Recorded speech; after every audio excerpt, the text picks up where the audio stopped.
బగళాముఖి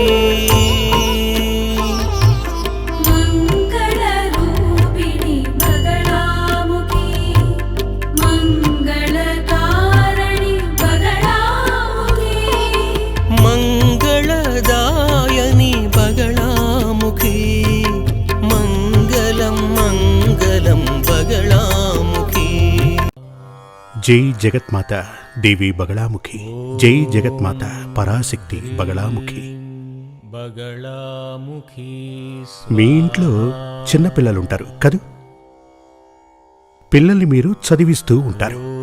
మీరు అనుకుంటారు పక్కింట్లోనూ పిల్లలున్నారు, వారు ఎంబీబీఎస్ చదివిస్తున్నారు లేక ఇంజనీరింగ్ చదివిస్తున్నారు, అదే కాకపోతే ఐఏఎస్ లేదా ఐపీఎస్ ఇలాంటివన్నీ చదివిస్తున్నారు అని మీరు అనుకుంటారు. అలా అని మీరు భావించి అష్ట కష్టాలు పడి పిల్లల్ని చదివించి అనుకున్నది సాధించలేక మిగిలిపోయిన వ్యక్తి కూడా మీరయ్యుండొచ్చు. లేదంటే కొంతకాలం ఎంబీబీఎస్ చదివి ఆ తర్వాత ఇంజనీరింగ్ చదివి ఆగిపోయిన వాళ్ళయ్యుండొచ్చు మీ పిల్లలు. ఇలాంటివన్నీ జరగటానికి అసలేంటి కారణం? ఒకటి, మీరు మూర్ఖత్వంతో అలా ప్రవర్తించుండొచ్చు. ముఖ్యంగా ఎప్పుడూ కూడా పక్కవాళ్లు ఏం చేస్తుంటారో మనం కూడా అదే చేద్దామని తాపత్రయపడుతూ ఉంటాం. నా తలరాత ఏంటి, నా తలరాతలో ఏమి రాసుంది అలా అని ఆలోచించం.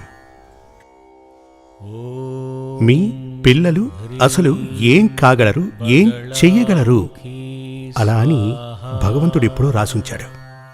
అతని తలరాతలో అది రాసుంది. అతను ఇంజనీర్ కావాలా, డాక్టర్ కావాలా, లేక సైంటిస్ట్ కావాలా, ఐఏఎస్ ఆఫీసర్ కావాలా, ఐపీఎస్ ఆఫీసర్ కావాలా అనేది భగవంతుడు తన తలరాతలో ఎప్పుడూ రాసుంచాడు. ఆ తలరాత యొక్క ఫోటో కాపీనే అతని జాతకం. అది మీ చేతుల్లోనే ఉంది. దాన్ని పెట్టుకుని చూడండి. ముందుగా +2 వరకు అలా జరిగిపోనివ్వండి. ఇక ఆ తరువాత ఒక మంచి జ్యోతిష్యం తెలిసిన ఆచార్యుని వద్దకు వెళ్లి అతని జాతకాన్ని చూపించండి. ఇతన్ని మనం ఏ మార్గంలోకి పంపచ్చు, ఏ లైను ఇతనికి చాలా కలిసొస్తుంది అలా అని కనుక్కొని ఆ తర్వాత ధనాన్ని వెచ్చించండి. అది కూడా మీరతని జాతకాన్ని మంచి వ్యక్తికి చూపించగలిగితేనే మంచి మార్గం దొరుకుతుంది. 2వ స్థానంలో ఉన్నది విద్యాస్థానం. ఇదివరకే చెప్పాను కదా, ధనం, కుటుంబం, విద్య ఇవన్నీ జాతకంలో ఉన్న 2వ వైపు అనుకోండి. కానీ 2వ స్థానంలో ఉన్నటువంటి గ్రహాల్ని చూసి మాత్రమే ఒకడు డాక్టర్ అవుతాడా, ఇంజనీర్ అవుతాడని చెప్పటం కుదరదు. ఎందుకంటే 2వ స్థానం ధనస్థానం, విద్యాస్థానం కూడా. ఇతనికి 2వ స్థానం బాగుండాలి, అలాగే 10వ స్థానం కూడా చాలా బాగుండాలి.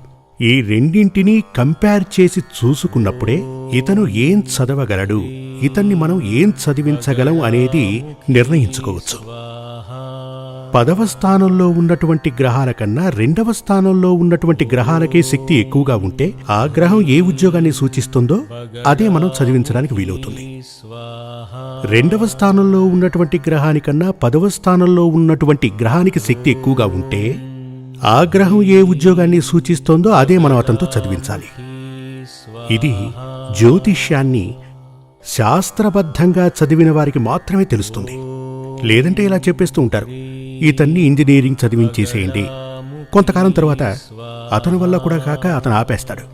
కొంతమంది అయితే పాపం అష్టకష్టాలు పడి ఎలాగో అలా చదువు ముగించేస్తారు. కానీ అంతా అయిపోయాక ఊరికినే కూర్చుంటారు. చదివింది యూజే కాదు. 2వ స్థానంలో పాపగ్రహాలుంటే ఎప్పుడు అలాగే జరుగుతుంది. ఒకటి తర్వాత పాపగ్రహాలుంటే చదివిన చదువు ఉపయోగపడదు. ఇలాగే గనుకుంటే ఒకడు చదివిన చదువు వల్ల అతనికి ఎలాంటి ఉపయోగం లేదు అనుకుంటే మనం అతన్ని డిగ్రీ వరకు చదివించవచ్చు. మావాడికి డిగ్రీ ఉంది, లేక లక్షలకు లక్షలు ఖర్చు పెట్టి డిగ్రీ కొనుక్కోవాలా, దానివల్ల యూజే ఉంది చెప్పండి? అవసరమే లేదు కదా. అప్పుడు మీ పిల్లలందరూ చదివి హయ్యర్ స్టడీస్కి వెళ్ళటానికి ముందు +2 వరకు పర్వాలేదు. ఇక ఆ తరువాత ఒక మంచి వ్యక్తిని చూసి జాతకం తీసుకెళ్ళి ఇవ్వండి. ఈ లైన్స్లో వాడు వెళ్ళాలనుకుంటున్నాడు, ఆ లైన్స్లోకి పంపడానికి నాకు కూడా ఇష్టమే. వాడు డాక్టర్ అవ్వాలి అనుకుంటున్నాడు, నేనైతే వాడిని ఐఏఎస్ చదివించాలి అనుకుంటున్నాను. కానీ మంచి దారి ఏది, ఏ దారిలో వెడితే వాడికి మంచి జరుగుతుంది, ఇలాంటివన్నీ రేపు ఏం జరగబోతోందో తెలుసుకునేందుకే ఈ జ్యోతిష్యం మనకు లభించింది కదా.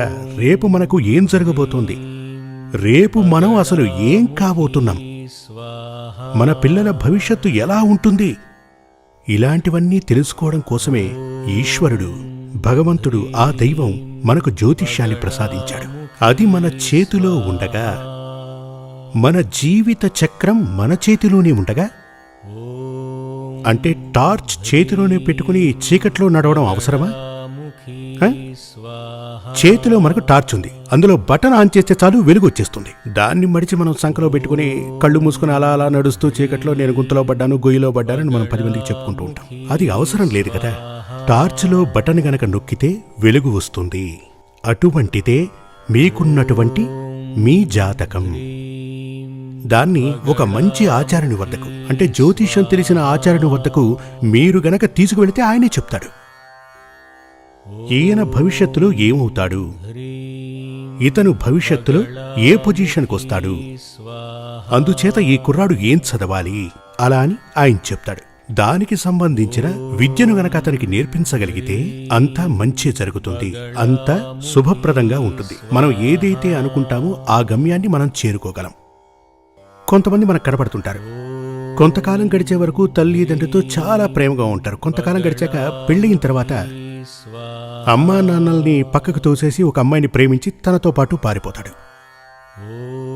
అలా ఉంటుందని జాతకం చెప్తుంది. అతని జాతకం గనక మనం చూసినట్లయితే అప్పుడు కూడా సరే, అతను పెళ్లి చేసుకుని తనకిష్టం వచ్చినట్లు బతుకుతుంటే దానివల్ల నష్టం లేదు, వదిలేద్దాం. కానీ అక్కడ కూడా పెళ్ళైన తర్వాత కొంతకాలం గడిచాక ప్రాబ్లమ్స్ వచ్చి తన జీవితం నరకప్రాయమై తిరిగి వచ్చేస్తుంటారు. కొంతమంది అయితే చాలా రేర్గా మ్యూచువల్ అండర్స్టాండింగ్తో విడిపోతూ ఉంటారు. మరికొందరు కోర్టుకు వెళుతూ ఉంటారు. అలాంటప్పుడు వారి జీవితం కోర్టని, కేసులని గడిచిపోతుంది. అంటే చదువుకోవలసిన సమయంలో లవ్ చేసి పెళ్లి చేసుకుని జీవితం నాశనమైపోయి, జీవితంలో అనేక సమస్యలు వచ్చి, ఉన్న ఉద్యోగము, ఇల్లు అన్నీ పోయి రకరకాల కష్టాలొచ్చి, చూడండి, మన జీవితంలో చాలా ముఖ్యమైన స్టేజ్ యవ్వనం మాత్రమే. ఆ యవ్వనం కోర్టు కేసుల్లో నలిగిపోతుంది.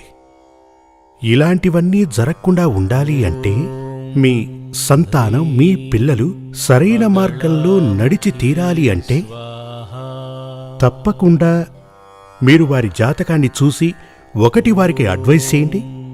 మీరు అడ్వైస్ చేశాక వారు వినలేదు అంటే దానికి కావాల్సిన పరిహారాలు చేయండి. పునర్వివాహ యోగం అంటూ ఉంటే ఖచ్చితంగా దాన్ని తప్పించవచ్చు. పునర్వివాహము అంటే ఒక పెళ్ళి, దాని నుంచి విడాకులు తీసుకుని మళ్లీ పెళ్లి చేసుకోవడం కాదు.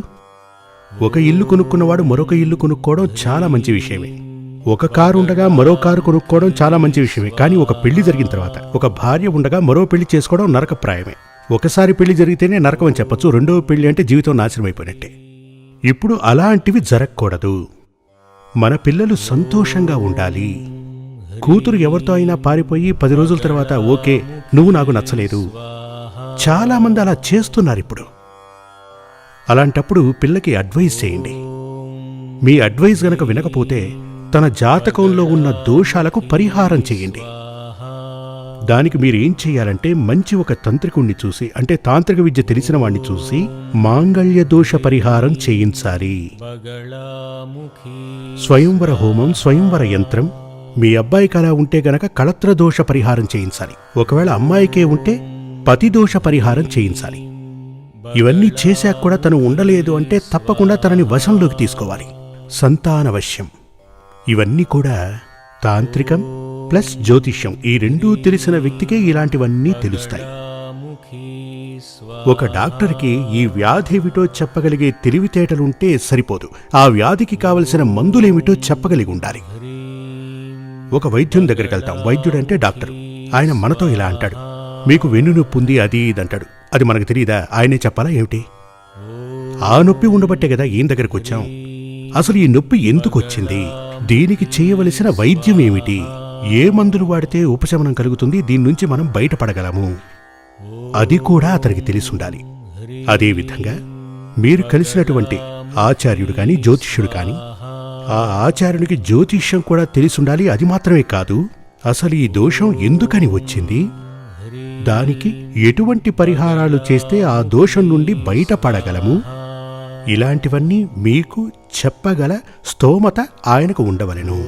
లేదా పరిహారాలు చెప్పగల స్తోమత ఉండాలి, ఆ యోగ్యత ఆయనకు ఉండాలి, తెలివితేటలు కూడా ఉండాలి. అటువంటి వ్యక్తిని గనక వెతుక్కుంటూ వెళితే తప్పకుండా ఇలాంటి దోషకాలములలో మీరు నిర్ణయాలు తీసుకోవద్దు, వెళ్ళి గోతిలో పడద్దు అని చెప్తారు.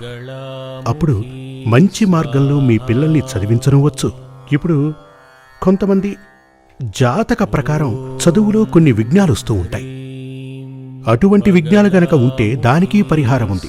సరస్వతీ యంత్రం కట్టుకోవలసి ఉంటుంది, తాయెత్తుల బ్రహ్మీకృతం నెయ్యితో జపం చేయవలసి ఉంటుంది. కానీ కొంతమంది మీతో చెప్పుంటారు, మీరు కూడా టీవీల్లోనో పేపర్లోనో చూసుంటారు, చదివుంటారు కూడా. విద్యా విజయప్రద యంత్రాన్ని గనక ధరించారంటే అతను విద్యలో విజయం సాధిస్తాడు అంటారు. అలాంటివేం జరగవు. ఒకడు పరమదరిద్రుడిగా బతకాలని జాతకంలో గనక రాసుంటే మీరతనికి వేల కొద్ది తాయెత్తులు కట్టినప్పటికీ అతను దరిద్రుడుగానే బతుకుతాడు. ఒకడు మూర్ఖుడుగానే ఉండాలి అలా అని చదువేరాని మూర్ఖుడని జాతకంలో ఉంటే మీరు వేల కొద్దీ సరస్వతీ యంత్రాలు కట్టి చూడండి, ఏం ఉపయోగం లేదు, అలా పడి ఉండాల్సిందే. కానీ ధనభాగ్యయోగం ఉన్న కొంతమందికి కొన్ని కష్టాలు ఉన్నాయి అంటే దాన్ని మార్చే అవకాశం ఉంది గనక కొన్ని పరిహారాలు చేయొచ్చు. విద్యాయోగం ఉన్నటువంటి ఒక వ్యక్తికి జాతకరీత్యా కొన్ని కష్ట నష్టాలు ఉన్నాయి అనుకున్నప్పుడు దానికి పరిహారం చేస్తే గనక అతను విద్యలో విజయం సాధించే అవకాశం ఉంది. ఎప్పుడు మన జీవితంలో మీరు దేవుణ్ణి నమ్మిన వ్యక్తులే కదా. దేవుణ్ణి నమ్మిన వారైతే తప్పకుండా జ్యోతిష్యాన్ని కూడా నమ్మి తీరాలి. ఎందుకు అనగా దీన్ని ప్రసాదించిన వాడే ఆ దేవుడు. వేదశాస్త్రాలను మనకు అందించినవాడు సాక్షాత్తు మహాదేవుడు. అందుచేతనే మహాదేవుని దక్షిణామూర్తి అంటారు. లోకానికే గురువు. ఈ లోకానికే గురువు శివుడు, మహాదేవుడు, కైలాసపతి, దక్షిణామూర్తి. ఆ దక్షిణామూర్తే మనకు చతుర్వేదాలను అనుగ్రహించాడు. ఆ దక్షిణామూర్తి ప్రసాదించిన చతుర్వేదాలలో ఉన్నదే జ్యోతిష్యం. ఆయన ఎందుకు వీటిని ప్రసాదించాడంటే, హే మనుష్య, నీవు చక్కగా బ్రతకవలెను, నీవు చక్కగా బ్రతికితేనే నాకు కావలసిన యజ్ఞయాగాదులు చేసి నన్ను పూజించగలవు. అందుకుగాను నీకు ఎటువంటి ఆపదలు రాకూడదు. నువ్వు చేసినటువంటి పాపపుణ్యాల ఆధారంగానే నీకు ఈ జీవితం లభించింది. పుణ్యం వల్ల నీకు మంచి జరుగుతుంది, కానీ నువ్వు చేసిన పాపాల వల్ల ఆపదలు వస్తాయి. ఆ ఆపదల వల్ల ముందుగానే నీవు తెలుసుకుని అవి రాకుండా నివారించడానికి కొన్ని ఏమని చెప్పచ్చు, కొన్ని ఏమంటారు వాటిని, జాగ్రత్తలు, ఇలాంటి వాటిని నువ్వు తీసుకోవచ్చు. అంటే రోగం రాకుండా ఉండటానికి కొన్ని టీకాలు అవి వేస్తుంటారు కదా, అదే విధంగా నీవు చేసుకోవడం కోసమే నేను దీన్ని నీకు ప్రసాదించాను. తప్పకుండానే మన జీవితంలో రేపు ఏంటి అనేది మనకు తెలియదు. కానీ ఒక్క విషయం తెలుసు, ఈరోజు శనివారం అంటే రేపు తప్పకుండా ఆదివారం అయి ఉంటుంది. దానికి సందేహం ఏమీ లేదు. ఈరోజు సూర్యుడు అస్తమించి రేపు ఇదే సూర్యుడు మళ్లీ ఉదయించి వస్తూ ఉంటాడు. అదేవిధంగా మన ఈ జన్మ చక్రంలా తిరుగుతూనే ఉంటుంది. జననం మరణం, ఆ తరువాత పునర్జననం మరణం, ఇలా వస్తూనే ఉంటుంది. ఈ జీవితంలో ఆ యొక్క జన్మలలో ఇప్పుడు మనకు సంతోషం ఉండాలి, తదుపరి రాబో జన్మలోనూ సంతోషం ఉండాలి. పాపమా పుణ్యమా, మనం చేసిందేమిటి, దాని ఫలం అనుభవిస్తున్నదేమిటి, రేపసలు ఏం జరగబోతోంది. దోషమైతే అది తొలగిపోవాలి, శుభఫలితమైతే అది తప్పకుండా మనల్ని వచ్చి చేరాలి. అది తెలుసుకోవాలంటే మనకున్నది ఒకే ఒక మార్గం, జాతకం చూడటం. దీనిని భగవంతుడు ప్రసాదించాడు. ఆ మార్గాన్ని నమ్ముకోండి, తప్పకుండానే మీ జీవితంలో మంచే జరుగుతుంది. కానీ జాతకం తెలిసిన వాడికే మీరు చూపించండి, లేదంటే చూపు లేనివాడు మీకు మార్గం చూపించినట్లు అవుతుంది. చూపు లేనివాడిని గుడ్డివాడు అంటాం. అటువంటి వాడు నడిచి వెళుతుండగా అతని చేయి పట్టుకుని మనం నడిస్తే ఎక్కడికి వెళ్ళగలం? అతను గోతిలో పడతాడు, అతనితో పాటు మనము పడతాం. అందుచేత శాస్త్రాలు తెలిసిన ఆచార్యుని వద్దకు అభయం కోరి వెళ్ళండి. వారు మీకు మంచి ఉపదేశాన్ని ఆదేశిస్తారు. ఆ ఉపదేశాన్ని మీరు గనక పాటిస్తే జీవితంలో ప్రశాంతత ఉంటుంది, సంతోషం ఉంటుంది, ఆనందం ఉంటుంది. జై జగన్మాత దేవి బగళాముఖి. సమస్త భక్తానాం సర్వాభీష్టం సాధయ సాధయ హ్రీం ఓం స్వాహ. శ్రీ సూర్యమంగళం అద్వైత వేద విద్యాపీఠంలో తాంత్రిక పూజల్లో సిద్ధహస్తులైన ఎందరో ఆచార్యులు అమావాస్య, పౌర్ణమి రోజుల్లో ప్రత్యేక యాగాలు నిర్వహిస్తారు. ఈ యాగాల్లో పాల్గొనడం ద్వారా తల్లి శ్రీ బగళాముఖీదేవి అనుగ్రహం వల్ల సర్వదోషాలూ పోయి సకల సౌభాగ్యాలు మనకు కలుగుతాయి.